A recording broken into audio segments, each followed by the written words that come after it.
Over 100 years old, the Colt 1911 has fought in every major war since World War I and still serves today. What makes this pistol a true legend? When people talk about legendary guns, the word gets tossed around so much it starts to lose meaning.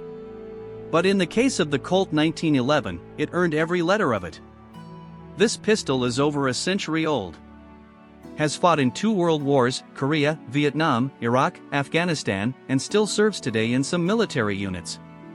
It's rugged, powerful, and dependable. The kind of gun soldiers trust when everything else goes wrong.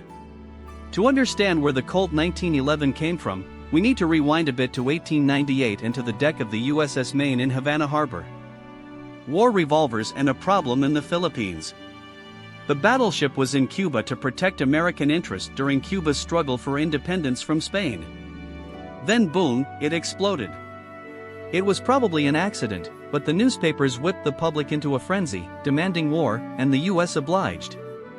The Spanish-American War was short and America came out on top, picking up new territories, including the Philippines. But the locals weren't exactly rolling out the welcome mat. Soon, the Philippine-American War broke out. And in the southern islands, the Americans faced the Moro, fierce tribal warriors who fought with a mix of skill, tradition, and sheer fearlessness.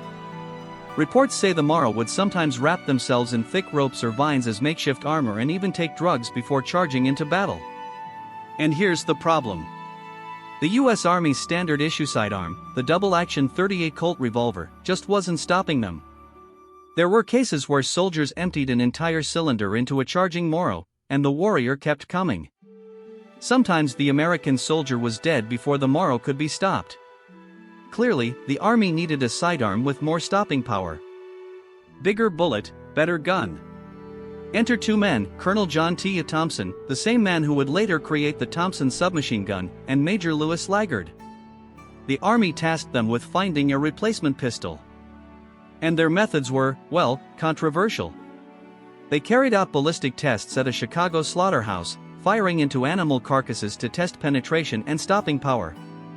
Their conclusion, the new pistol needed to be chambered in nothing smaller than .45 caliber, a slow but heavy round that hit like a sledgehammer. By 1907, the US military opened a competition.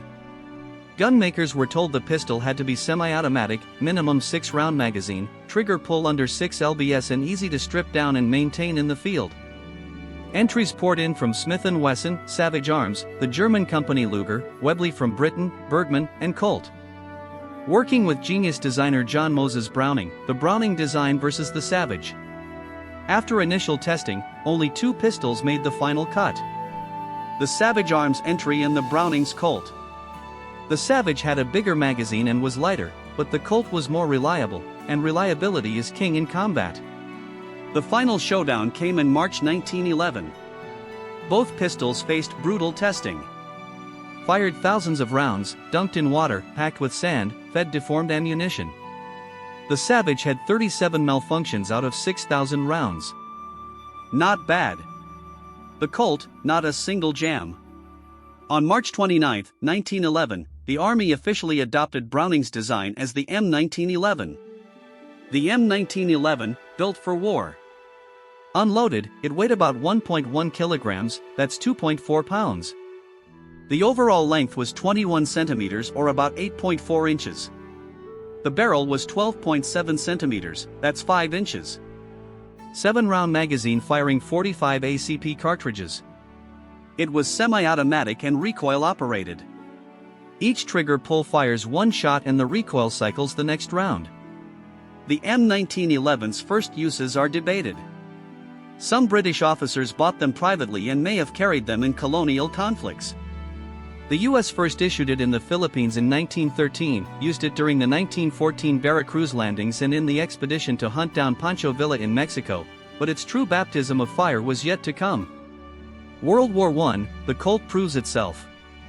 In 1917, the US entered World War I. In the nightmare of trench warfare, the M1911 was a godsend.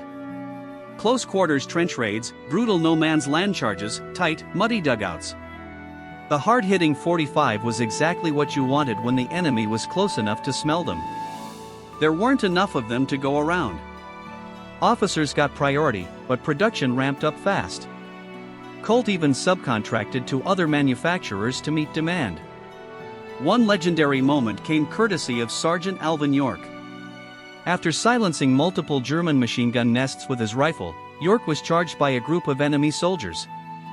He switched to his M1911 and, working from the back of the line forward, he dropped 6 of them, 1 shot each.